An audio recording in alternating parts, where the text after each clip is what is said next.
Este es el primer episodio del podcast Ciencia y Territorios. Soy Florencia Podestá. Y yo, Verónica Pérez.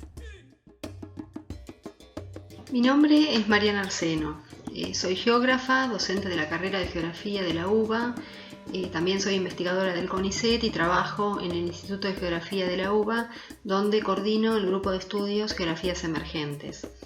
Mis líneas de investigación se enmarcan dentro del campo de la geografía rural y política, y a lo largo del tiempo trabajé distintos temas, entre otros procesos de valorización de alimentos asociados a un lugar, conflictos por la tierra, disputas locales en torno a la implementación de políticas de desarrollo rural y de ordenamiento territorial, y más recientemente me focalicé en algunas resistencias que emergen en torno a la producción y consumo de alimentos. La cuestión de la soberanía alimentaria suele atravesar estos temas y en este podcast voy a presentar algunos puntos que considero importantes en esa discusión. Mariana, ¿a qué llamamos soberanía alimentaria?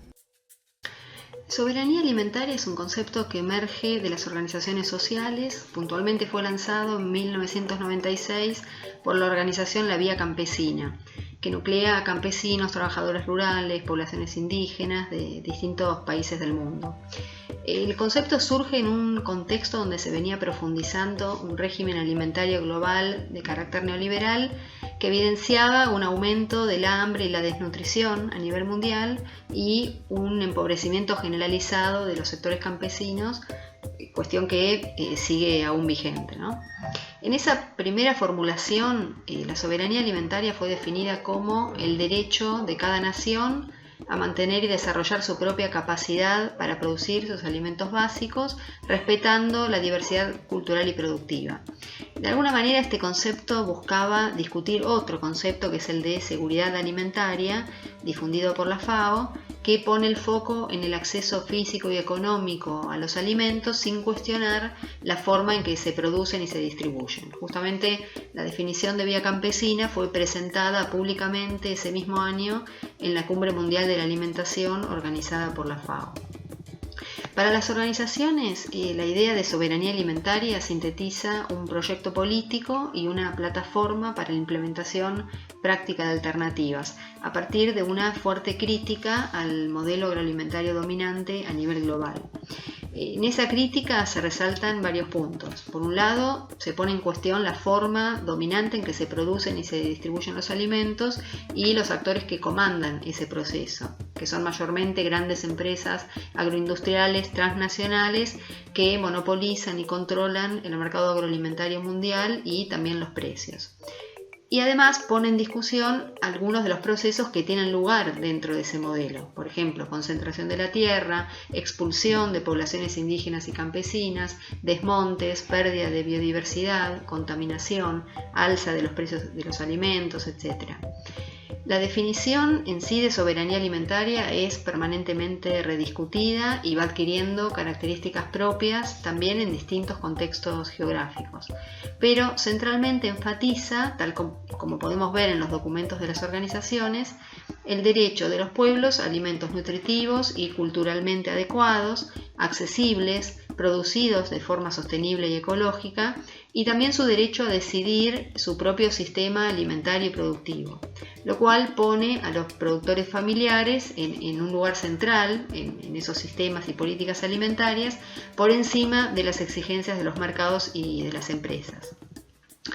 En América Latina, los movimientos sociales vienen discutiendo este tema frente al avance del extractivismo minero energético y el agronegocio, que prioriza la exportación de commodities para el mundo en detrimento de la producción de alimentos para la población de los países. Pero también entró en la agenda de los estados, sobre todo a partir de la crisis alimentaria del 2008, que fue causada por un aumento en el precio de los alimentos a nivel mundial y que afectó sobre todo a los países que dependían de la importación de alimentos, como el caso de Bolivia, Ecuador, entre otros, los cuales buscaron definir políticas tendientes a garantizar ese abastecimiento, apelando a la discusión sobre soberanía alimentaria.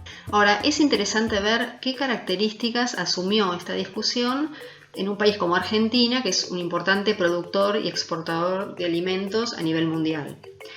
En Argentina Como sabemos, el autoabastecimiento de alimentos no sería un problema, pero sin embargo, a pesar de ser un país productor y exportador, hay porcentajes significativos de la población que no acceden a los alimentos, entonces aquí la cuestión se vincula más con las características del modelo agroalimentario en nuestro país.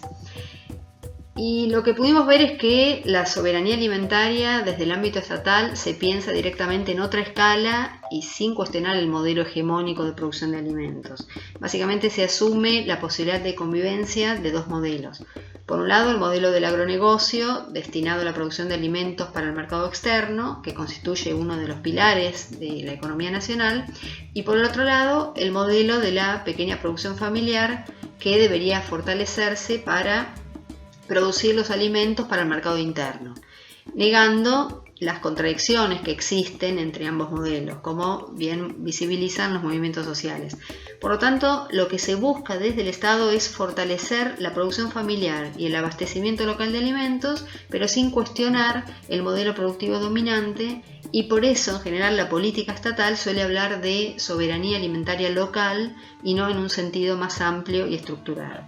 Ahora, una cuestión interesante para tener en cuenta también es de qué manera la implementación práctica de esta idea de soberanía alimentaria adquiere sentidos y formas distintas en distintos lugares. Y aquí es donde la dimensión territorial cobra trascendencia en varios sentidos. Por un lado, porque los contextos productivos difieren. Las situaciones en relación a la estructura agraria o a la tenencia de la tierra no son las mismas. Y por otro, porque en cada lugar se configuran distintas tramas de actores y de relaciones de poder que inciden en la manera en que se distribuye la tierra, se definen sus usos y en los intereses que prevalecen. Estas son cuestiones que hacen que la discusión sobre soberanía alimentaria adquiera sentidos diversos en distintos lugares y entre distintos actores. También pone en juego las escalas que se priorizan para pensar esa soberanía alimentaria. Para ejemplificar esto me voy a remitir al caso de Misiones, con el que trabajé hace unos años. Se trata de una provincia que es mayormente forestal, tabacalera, yerbatera y turística. Y allí, desde mediados de la década del 2000, comenzó a delinearse una política provincial para la soberanía alimentaria orientada a que Misiones dejara de importar alimentos de otros lugares. Entonces, por ejemplo, el gobierno provincial planteaba una soberanía alimentaria con énfasis en el desarrollo productivo y el autoabastecimiento a nivel provincial, para lo cual proponía una diversificación productiva por áreas. O sea, que unas se especialicen en la producción de carne, otras en la de lácteos, otras en la de frutas. Por su parte, algunas dependencias del gobierno nacional planteaban una idea de soberanía alimentaria más centrada en la democratización del acceso a los alimentos y con una diversificación productiva que fuera a nivel municipal, donde cada municipio pudiera producir 3 o 4 alimentos básicos que abasteciera el consumo local con producción familiar del municipio. Esa es otra idea y son otras estrategias de soberanía alimentaria. Ahora, en ninguno de los dos casos se ponía en cuestión seriamente, más allá del plano discursivo, la cuestión de la tierra, que sí es un elemento central en las luchas por la soberanía alimentaria de parte de las organizaciones campesinas de la provincia, quienes plantean que se tiene que garantizar el acceso a la tierra de la población campesina para que pueda producir alimentos sanos y baratos que lleguen a las poblaciones locales. Entonces, el modelo provincial de soberanía alimentaria, aunque discursivamente pretendía incluir la pequeña producción familiar, en la práctica dio lugar a un modelo más bien concentrado de producción de alimentos, en particular en algunos rubros como carnes y frutas, y tendió a favorecer a los productores más capitalizados de la provincia. Entonces, por ejemplo, en uno de los municipios que se volvió un gran productor de carne, algunos referentes locales planteaban que la propia población del municipio pagaba la carne más cara de la provincia.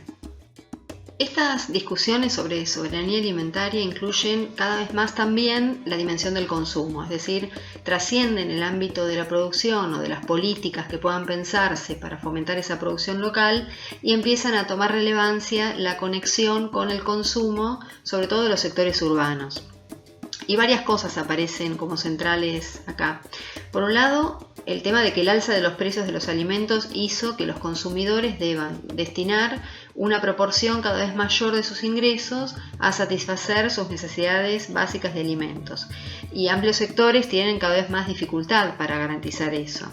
Y por otro lado, y como parte de un fenómeno sobre todo de los sectores medios urbanos, emerge una creciente preocupación en relación a la calidad de los alimentos que se consumen.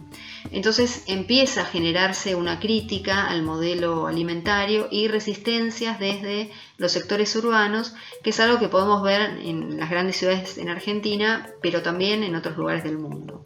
Y empiezan a generarse alianzas también con las organizaciones y movimientos sociales del campo.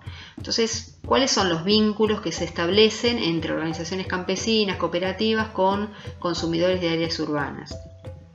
Algunas experiencias que intentan avanzar en este planteo de la soberanía alimentaria desde el consumo son las denominadas distribuidoras solidarias o de la economía social y solidaria, que surgieron sobre todo en los últimos 10 años en distintas ciudades del país y que podríamos pensarlas como activismos urbanos frente al modelo agroalimentario, que lo que hacen es articular productores con consumidores, proveyendo un conjunto de alimentos de carácter artesanal o agroecológico y que distribuyen mayormente a través de la venta domiciliaria o a través de nodos, que pueden ser ciertos negocios, centros culturales, etcétera, o a través de locales propios, que están en distintos puntos de la ciudad. A partir de ella se busca eliminar distorsiones que se pueden generar en los precios a partir de la especulación o de la intermediación entre la producción y el consumo. Lo que se busca es generar canales alternativos de circulación de alimentos en los que el productor cobre un precio justo por su trabajo y el consumidor pague un precio justo por un alimento de calidad. Y lo que se busca es que la gente cada vez más compre a través de estos canales alternativos frente a la opción del supermercado, que es donde generalmente adquiere los alimentos que consume. Estas experiencias resultan, desde mi punto de vista, muy importantes, no tanto en relación a los resultados en términos de consolidación como alternativa frente al modelo hegemónico, sino fundamentalmente porque son experiencias que ensayan en la práctica posibilidades distintas en cuanto a la formación de los precios, en cuanto a los canales de distribución, fomentando circuitos que acortan las distancias de producción-comercialización, entre otros temas. Y contanos, ¿qué aspectos claves de esta problemática cobraron mayor visibilidad durante la pandemia? Me gustaría mencionar 3 aspectos en relación con esto. Por un lado, algunos académicos plantearon cómo el modelo productivo dominante a nivel mundial favorece el surgimiento y propagación de virus que pueden derivar en pandemias como las actuales. La deforestación, la pérdida o empobrecimiento de ciertos ecosistemas favorecen la propagación de virus silvestres que antes quedaban controlados por la complejidad de esos ecosistemas y ahora se propagan hacia poblaciones humanas locales y luego por todo el mundo a través de los viajes y el comercio. También ciertas formas productivas intensivas, como las de aves o las de cerdos, contribuyen al desarrollo de virus. Y esto de alguna manera puso en un primer plano la necesidad de avanzar hacia formas productivas menos intensivas, de menor escala, favoreciendo la producción y abastecimiento local de alimentos. Por otro lado, la otra cuestión que se tornó visible fue el tema de la especulación con los precios de los alimentos en las grandes cadenas de supermercados y en otros canales convencionales de venta, que en el contexto de la pandemia se incrementaron notoriamente. Y esto se cruzó con la pérdida de la capacidad de compra de muchos sectores que quedaron sin empleo o que sus posibilidades de generar ingresos se vio interrumpida a partir de la restricción a la circulación en las calles, lo cual impactó sobre todo en amplios sectores de la economía popular. Y justamente frente a esto, algo que se tornó más visible fue el importante rol que pueden tener estas formas alternativas de comercialización de alimentos, ¿no? Como las que mencionaba antes, que de hecho experimentaron importantes aumentos en las ventas domiciliarias, por ejemplo. Estas y otras organizaciones sociales son las que expusieron con más claridad la especulación que rodea la comercialización de alimentos al ofrecer productos básicos, sobre todo bolsones de frutas y verduras, a precios más accesibles y estables. Ciencia y Territorios, contenido original producido para la Universidad Nacional de Avellaneda.